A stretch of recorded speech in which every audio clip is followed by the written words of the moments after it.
DCC president Shiyas ആദ്യമായി ഇത് പരസ്യമായി പറയുന്നു, ഷിയാസിനെ വിലക്കുന്നു. പിന്നീട് കെ സുധാകരൻ മറ്റൊരു പേര് പറയുന്നു, ചെന്നിത്തലയുടേത്.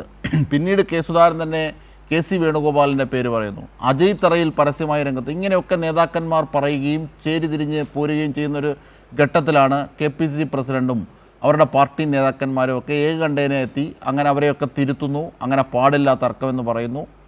ഞാൻ പറഞ്ഞതുപോലെ KC വേണുഗോപാൽ ഡോക്യുമെൻ്ററിയൊക്കെ നിർത്തിവെച്ചു എന്നാണ്, ഷൂട്ട് ചെയ്യുന്നത് നിർത്തിവെച്ചു എന്നാണ് കേൾക്കുന്നത്.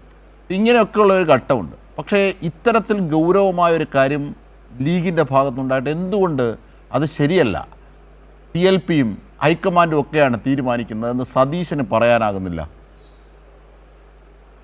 നോക്കൂ, നിങ്ങൾ ഒരു സാങ്കല്പികമായിട്ടുള്ളൊരു ചോദ്യം, സാങ്കല്പികമല്ലല്ലോ കോൺഗ്രസിൻ്റെ അല്ലെങ്കിൽ പാണക്കാട് തങ്ങൾ പറഞ്ഞത് സാങ്കല്പികമാണോ? അല്ല, ഞാൻ മനസ്സിലാക്കുന്നത് അത് ഇനി ഒരു 48 മണിക്കൂർ കൂടി നമ്മൾ വെയിറ്റ് ചെയ്യണം. ഒന്നാമത് ഫലം പുറത്തു വരണം, അതിനുശേഷം CLP മീറ്റിംഗ് കൂടണം.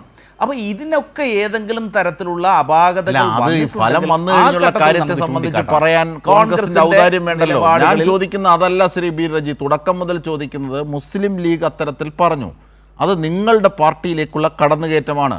അങ്ങനെ ട്രസ്പാസ് ചെയ്ത ഒരു വ്യക്തികളെക്കുറിച്ച് അല്ലെങ്കിൽ പാർട്ടിയെക്കുറിച്ച് നിങ്ങൾ വിലക്കുന്നില്ല.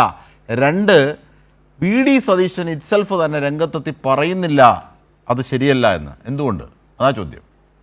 നോക്കൂ, നിങ്ങൾക്ക് ഇല്ലാത്ത ഒരു വിഷയത്തെ പർവ്വതീകരിച്ചുകൊണ്ട് വിഷയത്തെ മാറ്റി തിരിക്കുവാൻ അല്ലെങ്കിൽ വിഷയത്തെ വഴിതിരിച്ചു വിടുവാനുള്ള ബോധപൂർവമായ ശ്രമത്തിൻ്റെ ഭാഗമാണിത്. ഞാൻ നേരത്തെ സൂചിപ്പിച്ചില്ലേ, UDFൽ 10 ഘടകകക്ഷികളുണ്ട്. നിങ്ങൾ 10 ഘടകകക്ഷികളുടെ നേതാക്കന്മാരോട് എന്തുകൊണ്ട് ഓരോരുത്തരെ കണ്ട് അവരുടെ അഭിപ്രായങ്ങൾ നിങ്ങൾ ഇപ്പോൾ എടുക്കുന്നില്ല?